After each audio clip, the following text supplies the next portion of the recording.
Friends, hello, hope you are well. It is Tuesday, April 15th. Let's talk about the major news that is breaking here. Been going on, but it's pretty much it's happening. So here we go. So let's go right into Palantir first. The good news with Palantir.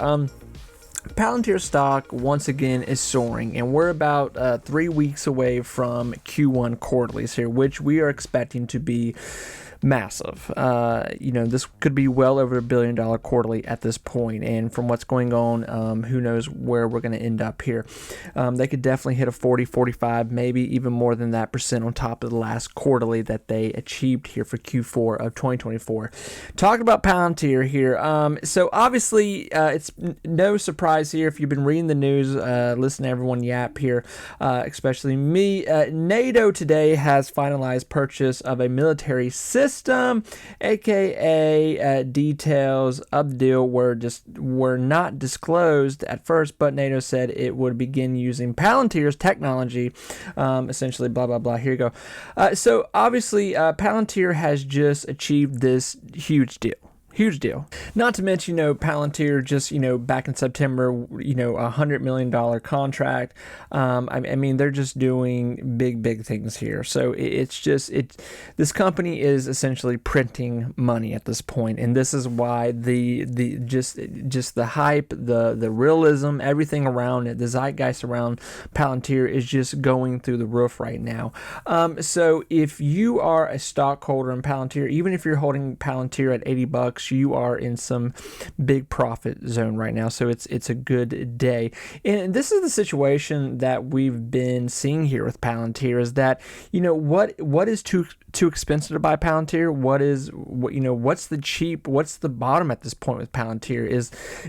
Palantir, what we've seen here in the past month and a half with the market being in the dumps here, Palantir stayed in the $70, $80 range there. It held that for a long time. There's obviously a huge dam there of investors holding it up. So, I don't think that we're going to see Palantir maybe ever again, unless the market drastically something happens here. But it may never see the 40s, 50s again. Those days may be well gone. 60s, who knows at this point. The new low spots for Palantir at this point could just be the 70, 80s, and that's the realism of the situation. And Palantir is well going into $100 range again. So, this is the situation that we've got quarterlies coming up. We've got this huge news. Everything's compounding. I would expect to, with Palantir releasing quarterlies here soon enough, that we will hear more news about other deals that have been going on. Alex Karp talking. This is why, talking about Alex Karp and the breadcrumbs that he leaves, we knew that Alex Karp and, Elon Musk were shoulder to shoulder, rubbing shoulders there, buddy. Doge is doing what it's doing. And now we're seeing Palantir, more in the White House, more. It's already been there, but now it's worldwide at this point, essentially with, massive governments. So with this news that's really just compounding on top of Palantir, I mean, Palantir essentially cannot catch a break when it comes to just, really just news article after news article after news article, deal after deal after deal after deal. And this is why Palantir has been a very dangerous stock to, take profit on, let it get away from you. It's a great stock right now to trade back and forth. And obviously we'll have a day here. There's going to be a day this week. It's running on news right now, but there will be a day where it's going to sell probably back down to low 90s, high 80s, somewhere in there. So it's with the market, it's following suit, leaving room for buying and selling here. But nonetheless, since Monday, this market's been doing pretty good here with what's going on. There hasn't been really any kind of news to shake it, and we're seeing a lot of stocks do well, gradually start to walk up again.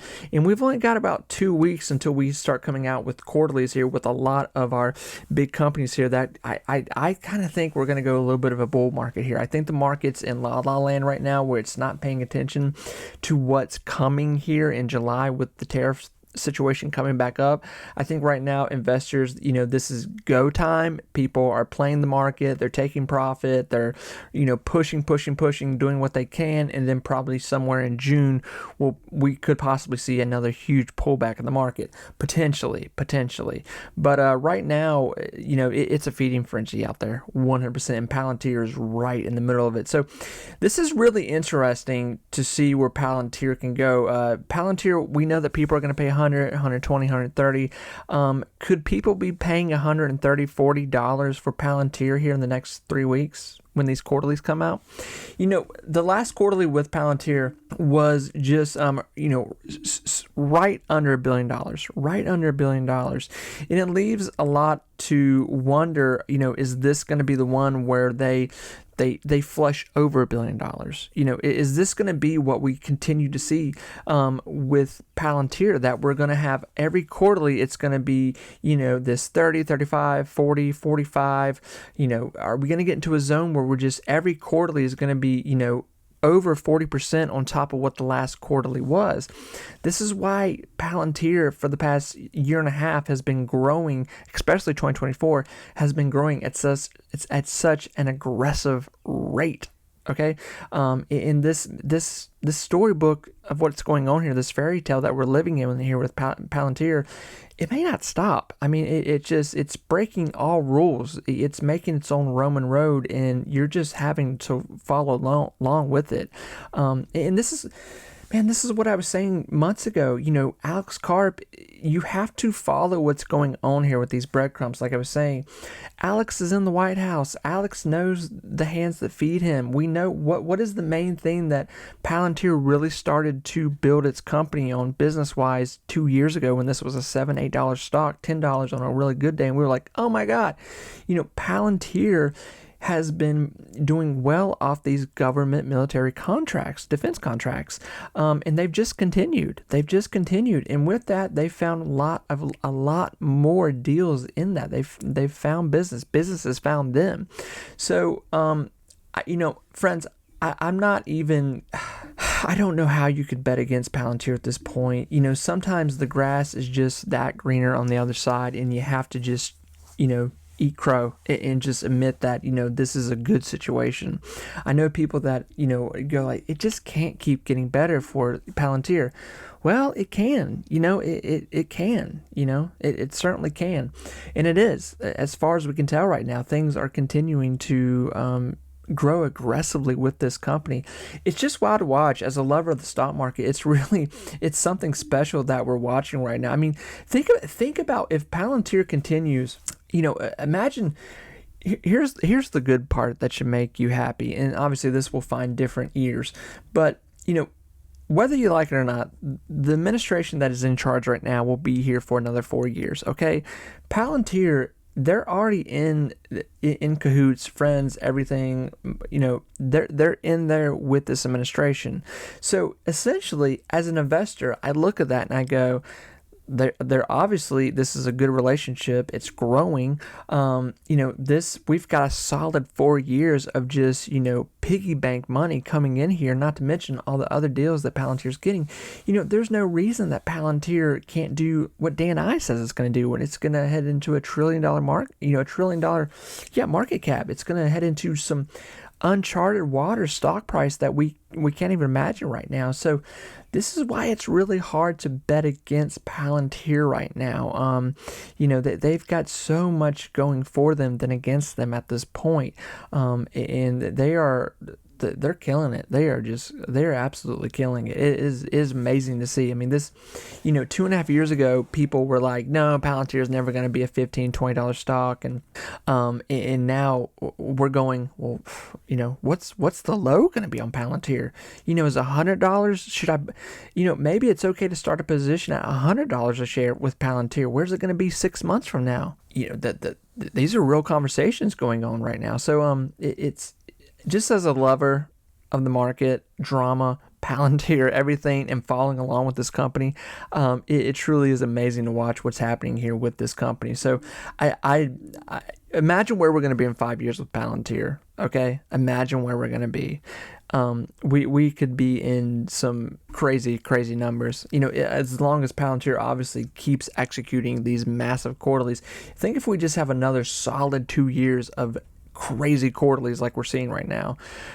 We haven't even entered the $1 billion quarterly zone as yet at this moment here, but 2.5 weeks from now, that'll be a different story. So 3 weeks. So friends, talking about Big Bear, obviously want to talk about Big Bear because everyone is still obsessed with Big Bear. What's going on with Big Bear? What's happening? This lawsuit stuff is still being pushed. Articles are starting to come back out again with essentially. Long story short, when this news broke here over a month ago with Big Bear, financials from 2022, 23, and some in 2024, not much, but, the finances being wrong and essentially saying they were lying to investors at that point. Now, I don't really know how many people even care about this, to be honest. I think the majority of people that are even looking at Big Bear right now have only just started to look at Big Bear, especially since November of last year when Big Bear started to get their own defense contracts with the government. And I think I think a lot of us would agree on this, if anything, right now in the stock market, is that most people are only investing in Big Bear right now because of these government contracts. And that's okay to admit that. That's okay. Listen, the main thing you want to invest in a company is make sure it has money coming in and that it has decent contracts. And, we've locked in one of those. Now, obviously, there's a lot of, and I was saying this back in September, November, October with Big Bear. Big Bear has big problems that needs to be addressed soon here. We've got quarterlies coming up as well. These quarterlies might, I don't know if they're going to hit, but they might be better. Let's just say that. Okay, I'm hoping these quarterlies have had enough time to compound the deals that we've seen here since November, all the way up until last month here in March. We're hoping. We're hoping at least maybe they can hit I'm hoping they can at least hit a $48 to $50 million quarterly. This next one we see here for Q1 of 2025. I don't know though. We're gonna see.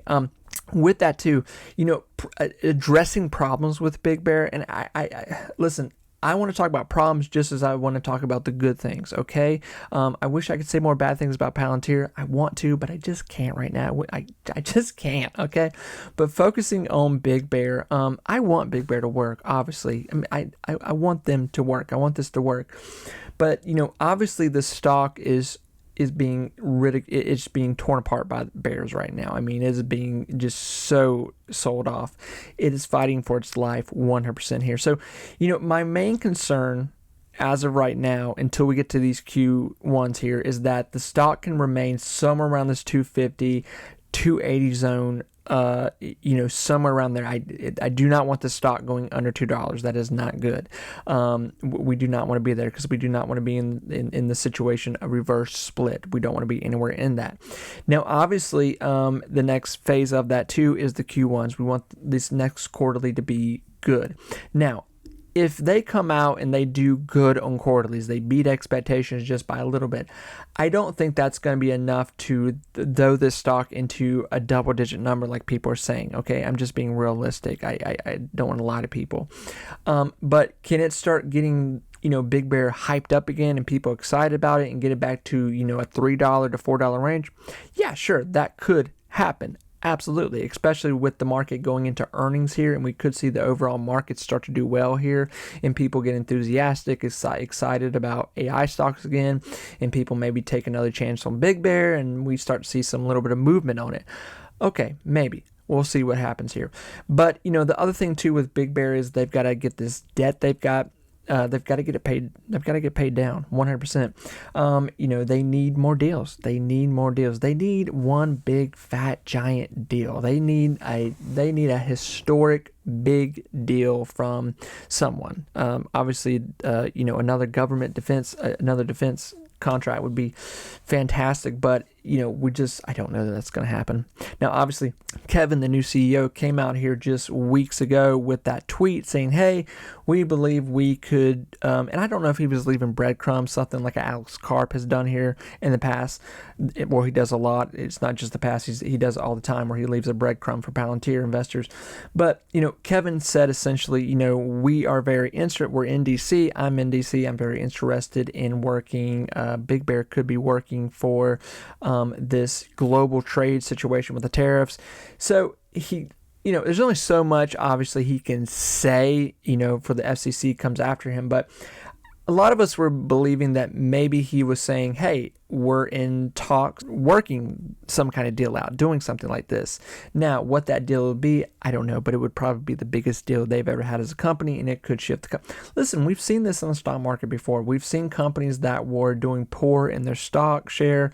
We've seen companies that were doing poor in, their quarterlies, the finances, and they just get one big government contract, something like that, some kind of contract, and things change overnight. Rocket Lab, look at Rocket Lab, for God's sakes. That's a great example right there. I mean, when they got that huge government contract. So obviously Palantir, that's a solid play right there. Okay, that's a solid play into your future. Okay, and I think these next quarterlies, these Q1s that come out, they're gonna be they're gonna blow people away 100%.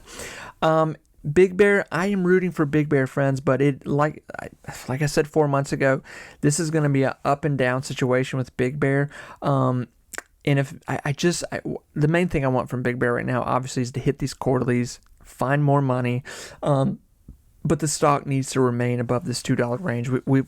It's got to stay there. I don't want the stock getting so cheap to where they're, they themselves Big Bear starts talking about a reverse stock split, or it, God forbid, goes under $1, and then NASDAQ steps in and they go, well, you've got only so much time where you can remain under $1, and not do a stock split. Reverse stock split.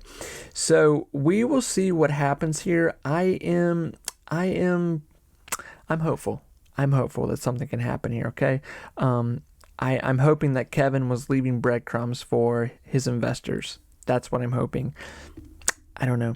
Friends, I'm going to be quiet, and I wish all of us best of luck. It's exciting out there. It is about to get chaotic in this market. We could see things shift like that 100%. Friends, take care of yourself. Bye, everyone.